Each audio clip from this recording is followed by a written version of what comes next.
Italian Supercar. Let's put this in dynamic mode, and let's grab my pizza, and let's see what this thing got. Oh my God.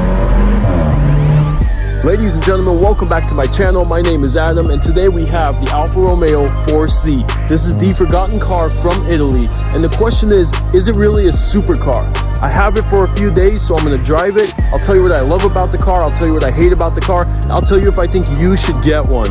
If you're not following me on Instagram, please do so at AdamDrivesLA. I do contests, giveaways, and if you're not subscribed to this channel, please do so now. If you need another reason to subscribe, here's a preview of my next video.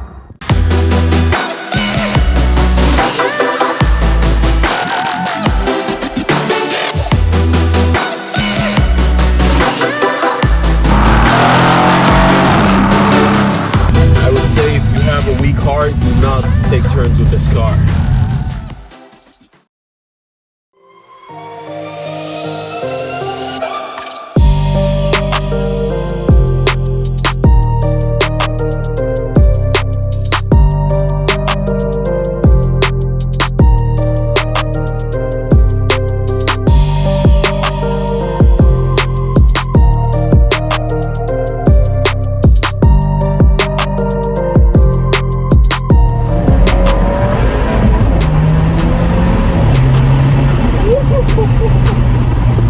This thing does 0 to 60 in 4.5 seconds, but it feels so much faster than that. When the turbo kicks in, I mean, this has a lot of turbo lag, I will tell you. But when it kicks in, it kicks you right in the back of your head. I'll probably be screaming throughout this whole video because they've mounted the engine so close to me. I mean, I can knock on this thing and the engine is right on the other side. I can barely hear myself.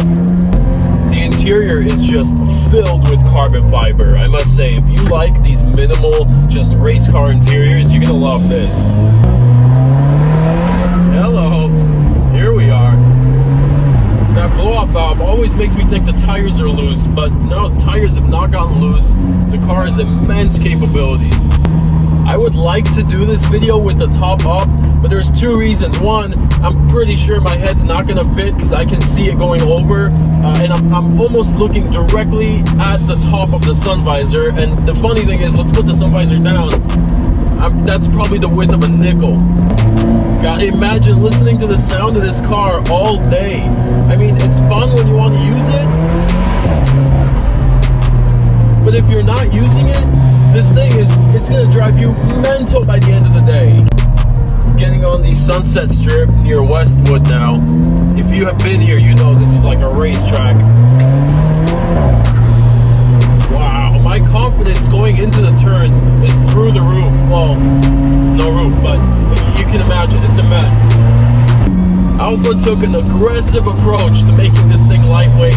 It is made of a carbon tub, which only F1 cars are pretty much made of this. Very few cars, unless you get to hypercar range, are made of carbon tubs, and you can see it everywhere. When I'm in this car, the discomfort of this seat, I mean, it is so thin, it's paper thin. This, I'm pretty sure, I want to pull out a knife, rip it up, and I'll show you it's probably just filled with cardboard. So if you sat in this car for the first time and you're about to drive it, you're thinking, great, I'm gonna push the drive button and we're gonna go. And you look down, you've got reverse, you've got neutral, you've got one, and you've got AM radio. I guess AM radio starts the car? I don't know. You pay over $75,000 for this car and they give you an Alpine stereo system. No backup camera. I don't see anywhere that I can plug in a USB to charge my phone. I wonder if this car even has one anywhere. I can't find one.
dashboard tells me that my handbrake is up, and I don't know if it's right or wrong. Look at this thing. I mean, I can't tell. You know, in the 1940s, truck drivers were having such a tough time turning the wheel on their car that there was a system created, and Chrysler was the first car in the 1950s to implement this thing called power steering. Today we have electric power steering. This car decided it doesn't need power steering because it wants to save some weight. So that is one sacrifice. I'm sorry, Alfa, but we really need power steering. I cannot tell you how difficult this thing is to parallel park. To help with parallel parking, they decided we don't even need a backup camera. The truck and the engine bay are one. So if you buy a bag of ice, there's a very good chance you're gonna get home and take out just a bag of water because of the engine heat. This car is mine for a couple of days. But if I got the call and they said we want you to hang on to the car for a couple of weeks and drive it every day, I think I would take off my shoelaces and strangle myself and just put an end to it. This is absolutely the most uncomfortable car I've ever been in. I need to pull up my phone and look for directions to the nearest chiropractor because I'm not having this. And Alfa is so concerned with saving weight. Alfa, don't worry, you're about to save another 190 pounds when I get the hell out of this car and never look back. It's such a shame because Alfa makes great cars. You know, the Giulia is an amazing car in pretty much any package you get. But this car, even as a weekend driver, it's absolutely atrocious. I could not imagine a full day of driving this car. And I'm deeply offended. I mean, I'm going to reach out to the Italian ministry and ask for an apology. I hate you so much. The lengths that Alfa Romeo has gone to save weight in this car are going to create problems in relationships. Think about it this way. I'm driving down the road, I have my girlfriend next to me, and we got into an argument. She's in a bad mood, I'm in a bad mood. The whole time I'm driving, I'm going to be thinking, God, you know, that 100 pounds that she's adding to the car, I mean, that should have just gone towards power steering or a backup camera or a glove compartment or normal seats. I'm going to blame everything I hate about this car on her, and it's not fair. She's such a sweet girl. This is normally the part of the video where I would tell you if I think you should buy this car or not, and I wish I could yell at you even louder than I'm yelling now, but I can't. Do not, under any circumstance, buy this car. The most you can do, maybe look at them when they pass by, but don't make eye contact with the drivers. The drivers of this car are psychos, all right? When you were a kid, your parents told you there are certain people to stay away from. Well, guess what? Those people grew up and now they bought this car. Nobody in their right mind would buy a car like this. Don't ever buy this car. Although I hated the Alfa 4C and I can't imagine why anybody would buy one, at least we got to bring it up to Mulholland Drive and really bring it to the one place it shines the most.